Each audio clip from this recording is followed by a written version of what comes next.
France is in trouble. What was once a proud symbol of liberty, culture, and unity is now facing a crisis that's tearing it apart from the inside. Immigration, once seen as a pillar of diversity, has become the country's most divisive issue.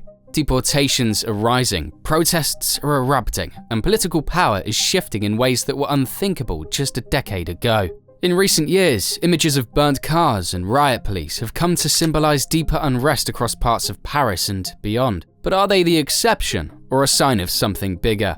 In Calais, migrants sleep in freezing camps, while in Mayotte, poverty and fear drive unrest. Schools are overwhelmed, communities are fracturing, and over 60% of French citizens believe immigration is out of control. So, how did it spiral into chaos? And can France pull back before it's too late? Today, we explore these questions and many more.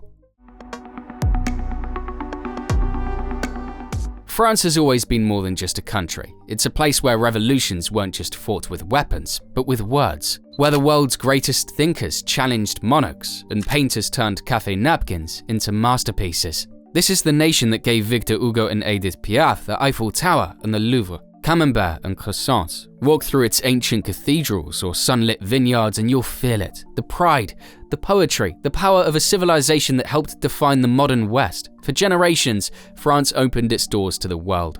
Refugees, dreamers, workers, and artists came seeking for not just safety, but a chance to be part of something bigger, to belong to a republic built on liberty, equality, and fraternity. And for a time, it worked. Cultures mixed, cities thrived, and the French flag flew proudly over an increasingly diverse population. But something has changed. Beneath the symbols and the slogans, cracks have begun to show. A deep political and social tension is reshaping what it means to be French. At the heart of it is a debate that touches everything from identity to security: immigration. In 2024, France deported nearly 22,000 individuals, marking a 27% increase from the previous year. This rise has been attributed to new immigration policies that removed protections for long-term undocumented residents. On paper, this was hailed by the French government as a sign of strength. In reality, it exposed the nation's growing struggle to reconcile control with compassion. The change didn't happen overnight. After years of mounting political pressure, especially from right-wing factions, the Macron government shifted its approach. Previously, France had legal protections for long-term undocumented residents, especially those who had lived in the country since childhood or started families. But new immigration laws removed many of those safeguards. Now, people with minor convictions, even from decades ago, found themselves suddenly at risk of being deported. Crimes as small as a shoplifting charge from years back became grounds for removal under the banner of threat to public order. Many of those deported had no strong ties to their birth countries anymore. Their families, homes, and futures were all in France. Human rights organizations have criticized these measures as a double punishment, where individuals face deportation long after serving sentences for past offenses. The government insists these measures are necessary to protect public safety and restore confidence in immigration controls, but it's hard to ignore the timing. With the far right gaining ground and immigration dominating the headlines, the crackdown seems as much about politics as policy. Behind every deportation number is a human story, a worker, a parent, a neighbor. For many in France, the rising tally doesn't feel like justice, it feels like a warning. The French immigration debate is tearing through Parliament. In December 2023, President Emmanuel Macron's proposed immigration bill was unexpectedly rejected in the National Assembly. With opposition from both the far-right and left-wing parties, the bill, which aimed to streamline asylum procedures and expedite deportations, had been positioned as a practical solution to mounting immigration pressures. But to many lawmakers, it went too far. Others thought it didn't go far enough. The result? A political meltdown that sent shockwaves through Macron's administration. But then, something unexpected happened. A revised, much tougher version of the bill passed, with backing from the conservative Republicans and, more quietly, the far-right National Rally. The new law stripped protections for long-term undocumented immigrants and narrowed pathways to residency. It was a clear shift toward hardline immigration control, and it left many of Macron's own allies furious. Several cabinet ministers resigned in protest, others stayed silent, fearing political backlash. The message was clear: Macron's centrist balancing act was crumbling under pressure from a public that's increasingly polarized on immigration. Outside the walls of Parliament, far-right leaders like Marine Le Pen celebrated the outcome, not because they authored the bill, but because their ideas had finally made it into law. France's political middle had just handed them a victory. The government framed it as a necessary compromise. Opponents called it capitulation. Either way, the bill exposed just how fragile the consensus around immigration had become in France.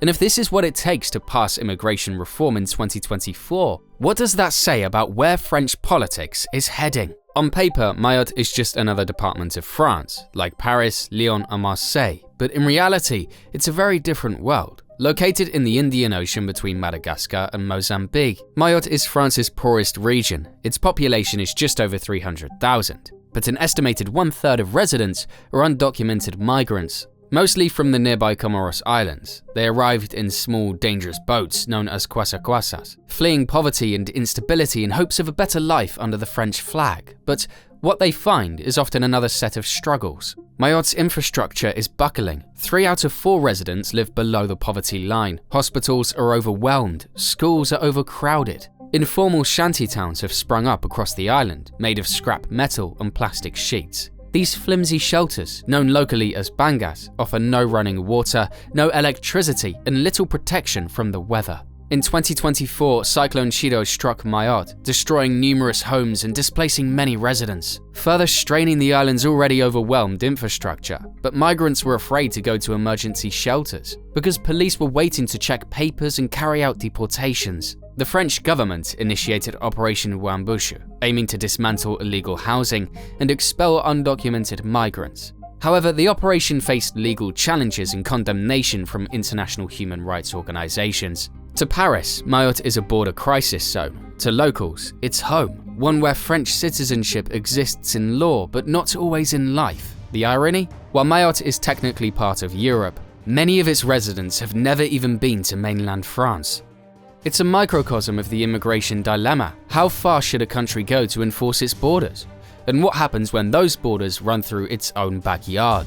Then we have Calais. This isn't just a city, it's a symbol. For years, it has represented both hope and heartbreak for thousands of migrants trying to reach the United Kingdom. The infamous Calais jungle, once home to over 10,000 people, may have been dismantled in 2016, but the crisis never really ended. It just scattered. Migrants still arrive daily, hiding in trucks, dodging border patrol, and sleeping in makeshift camps in nearby woods or industrial zones. Many have endured long, dangerous journeys from war-torn countries like Sudan, Eritrea, and Afghanistan. But life in Calais is anything but safe. Reports from humanitarian groups tell of regular police raids, confiscated blankets, and tear gas used to clear encampments.